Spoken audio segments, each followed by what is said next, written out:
Hey guys, having a little trouble with the old Patriot here. It's a 2017 and it's got about 110,000 on it.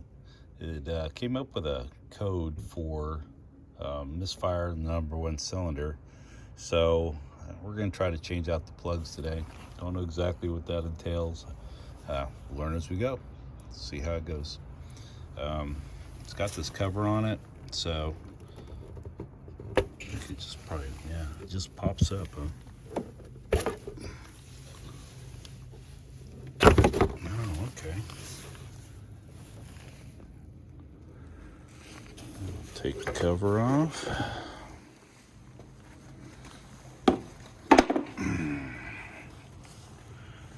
Alright. And then, looks like we have some Torx bolts holding the coil packs down. Get a Torx bit and be right back. Alright, looks like it's going to be a T30. So let's go and take these guys off.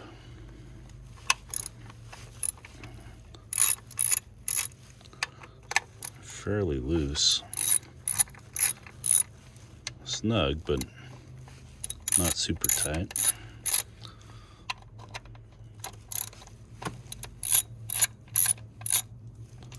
Alright.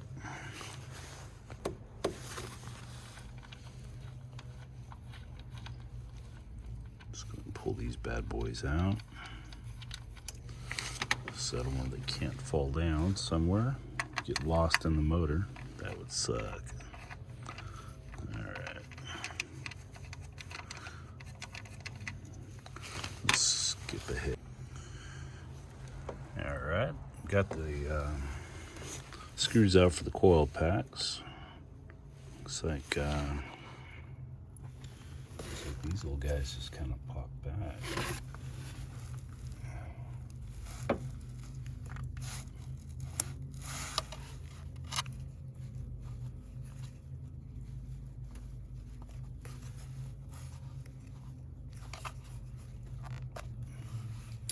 And it was leaving connected.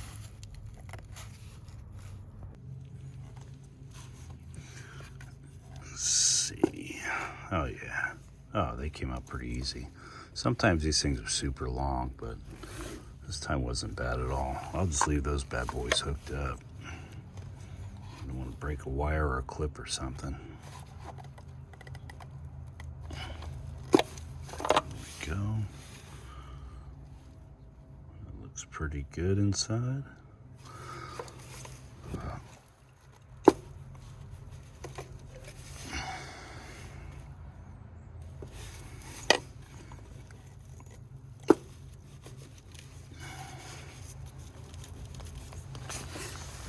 This one's got a little shorter leash on it.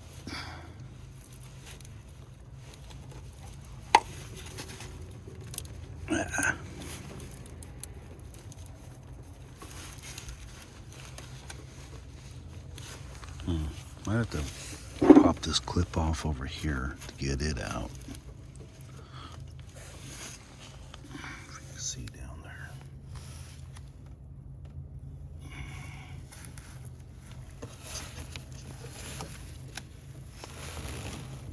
Anyways, this little guy. Yeah, by popping that off, I think I'll have enough room to get this bad boy out. There we go. Perfect. All right, now to get a extension and a spark plug revision. Let's see what these things look like. Okay, swung by my local AutoZone and picked up a set of plugs. I was trying to get some iridiums for it. I think that's what it called for, but they didn't have them in stock. They did have these Bosch Platinums, and I've had real good luck with Bosch Platinums over the years, so picked up that and this extension and the proper socket for it. Got all the stuff, but didn't want to look for it, so while I was there I picked it up along with some anti-seize for the plug threads. So let's see how this works out.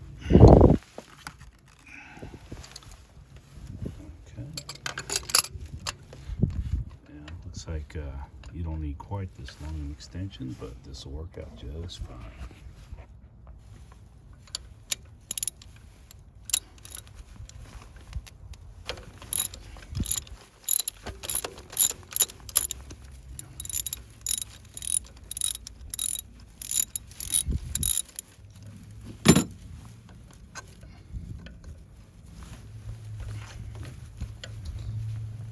Hopefully this socket has a rubber sleeve inside of it so it'll hang on to the plug.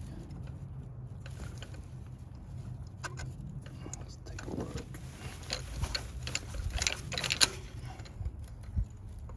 Oh, nice. Okay. Well, that doesn't look like an iridium plug to me. Looks like it's burning good though. Well, maybe it is. It's got a little cut in it. Let's take a look.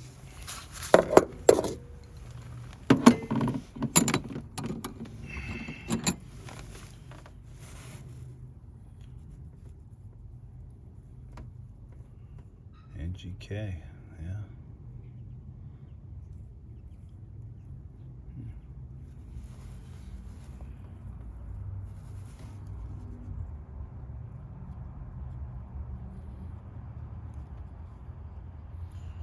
Well, let's see what the rest of them look like.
Got that nice tan brown,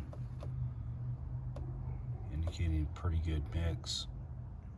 But then they have these little charred spots on them. So I'm not exactly sure what that's about. And just to compare, this is the platinum.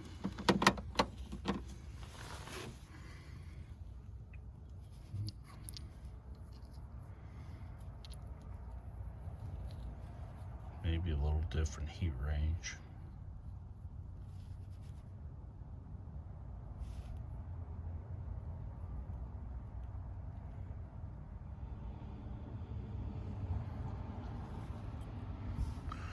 Yeah, I'm gonna try them out, see how they do. Like I said, I did pick up some anti-seize while I was there. And this keeps the threads from tearing up the threads in the cylinder head. Sometimes the threads will stick, and then when you go to turn out the plugs, the aluminum threads will pull right out of the head. So I always try to use at least a little bit of anti-seize. So I mix it up a little bit. Sometimes it separates and you'll have like liquid separated from the lubricant. So kind of mix it up a little bit. Same thing if you have a can of it, you might need to stir it. And you don't use a lot, so you don't need a whole big jar of this stuff. It goes pretty far and it will get everywhere. So if you've used it before, you know what I'm saying. All right, so I'm just going to put just a little dab on there.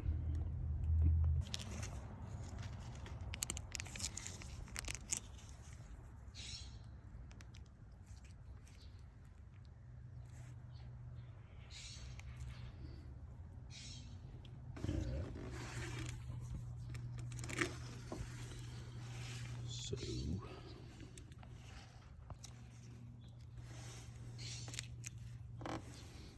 don't need a whole lot, so I'm just gonna squeeze just a little bit out and set this down.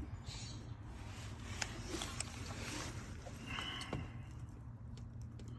just put a little bit on the threads. You don't need a lot. This does go a long ways, so I would say that is plenty. Okay. Socket wrench, my extension. See if I can do this one-handed.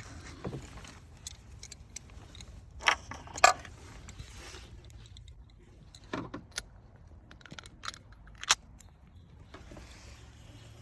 we go.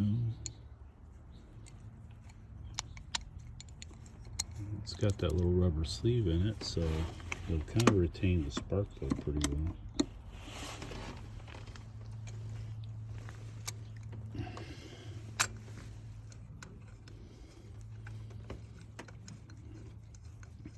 I tell you what, that anti-seize lubricant really makes it go in easier. Pulling these things out is kind of, you could feel the friction. Kind of grabs at the threads a little bit. A real dry, grating feeling.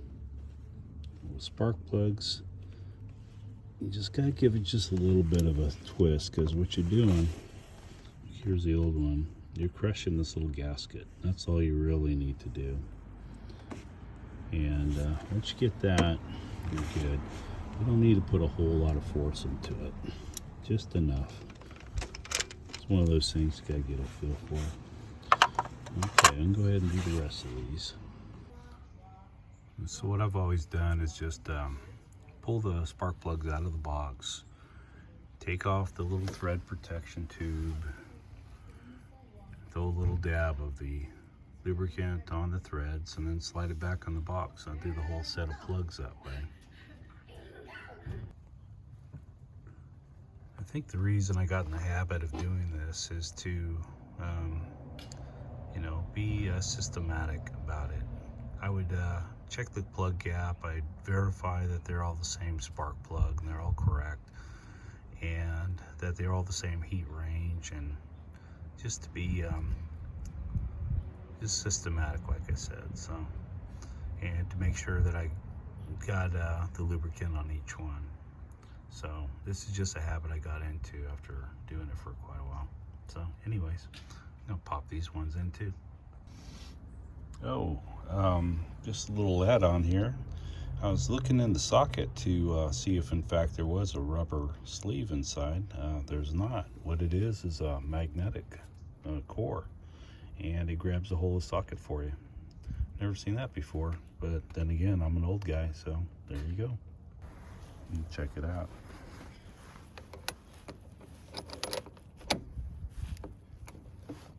It's got a good grip on it.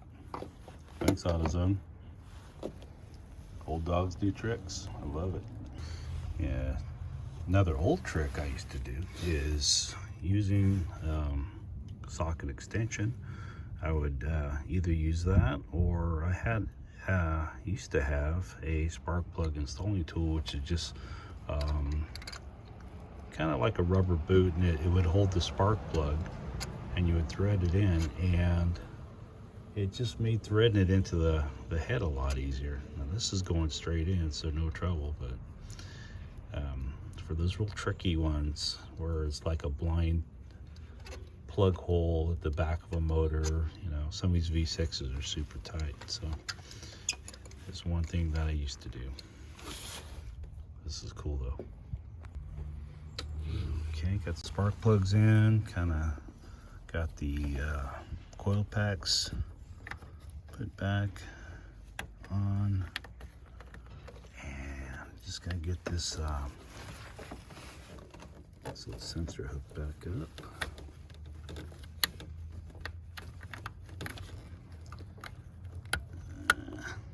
Okay, I got the plugs all in, got the coil packs in place, got the screw started, just got to get the sensor put back in. Let's see, how's that guy go? About like that. Ah, perfect. Popped right in. Okay, there. All right. Go and get these guys tightened up.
Well, the mist still was there after I changed out the plugs, so what I'm going to do is change out the coil packs, and also I'm going to clean the contacts on the coil pack connectors also. So they are really hard to get off, so I'm thinking I might throw a little dielectric grease on them too.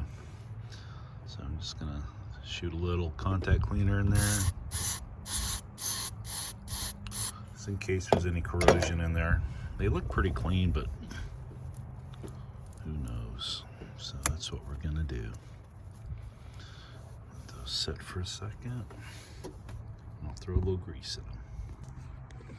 Again, taking these things off, just a matter of sliding this red clip back and popping the connector loose. So it's not hard to slide back, it's just super hard to get the connector off of the coil pack. It's doable, but you just gotta be careful you don't break something. If you're replacing the coil pack, the only thing you really have to worry about is, so all I'm gonna do is just put a little smudge on there and see how it goes. If you look at these connectors, they have that, see if you can see in there, kind of an orangish red seal that goes around it.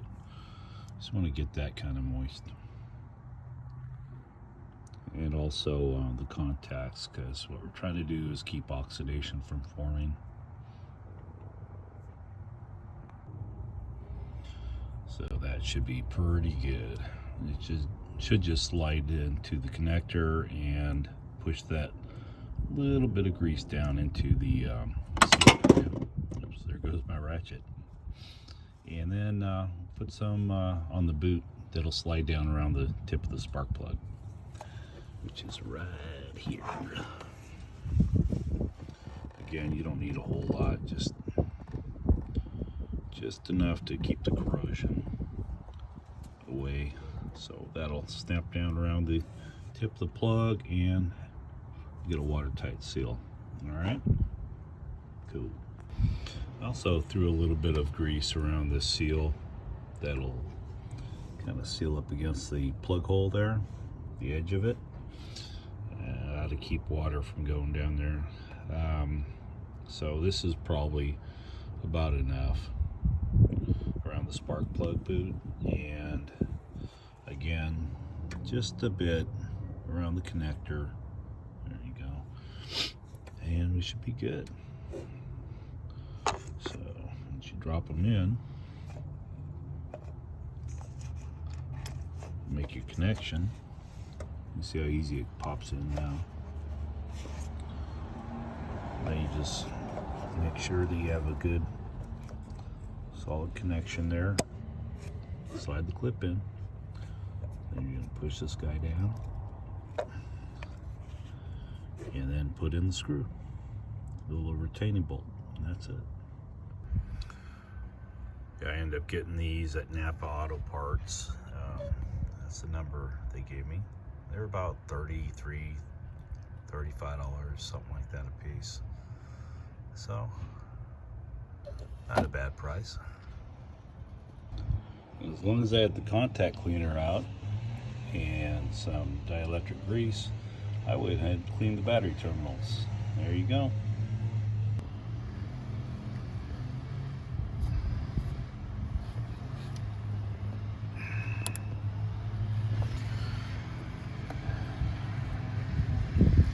Whatever you can do to keep that corrosion at bay. Good stuff.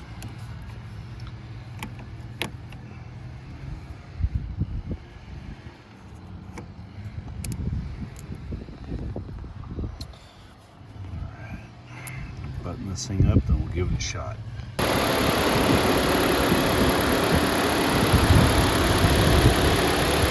Just like that, this is gone. Cool.